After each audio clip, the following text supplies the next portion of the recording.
ইরাকের প্রেসিডেন্ট সাদ্দাম হোসেনকে আমেরিকা হত্যা করেছিল মূলত রাজনৈতিক ও ভৌগোলিক স্বার্থসংশ্লিষ্ট কারণে।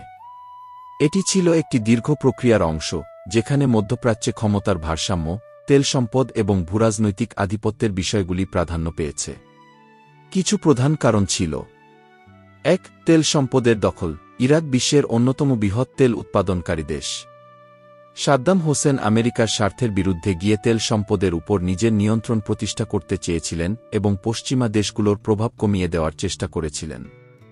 ২. কুয়েত আক্রমণ। 1990 সালে ইরাক কুয়েত আক্রমণ করে, যার ফলে আন্তর্জাতিক মহলে সাদ্দাম হোসেনের বিরুদ্ধে ক্ষোভ বৃদ্ধি পায়। আমেরিকা এটিকে মধ্যপ্রাচ্যে তার প্রভাব বজায় রাখার জন্য হুমকি হিসেবে দেখেছিল।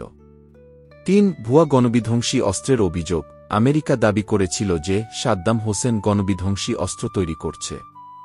যদিও পরবর্তীতে প্রমাণিত হয় যে এই অভিযোগ ছিল ভিত্তিহীন, এটি আমেরিকার জন্য ইরাক আক্রমণের একটি প্রধান অজুহাত হয়ে দাঁড়ায়। ৪. মধ্যপ্রাচ্যে প্রভাব বিস্তার। সাদ্দাম হোসেন আমেরিকার প্রভাবের বিরুদ্ধে ছিলেন এবং মধ্যপ্রাচ্যে একটি স্বাধীন শক্তি হিসেবে ইরাককে প্রতিষ্ঠিত করতে চেয়েছিলেন।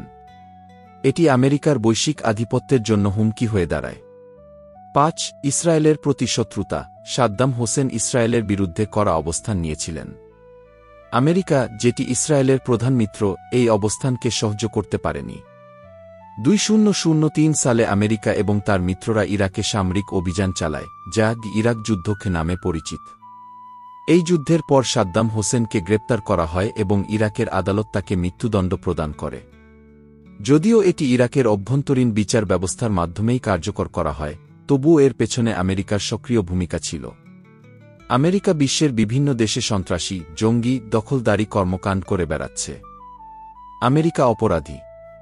আমেরিকাকে শাস্তি দিতে হবে।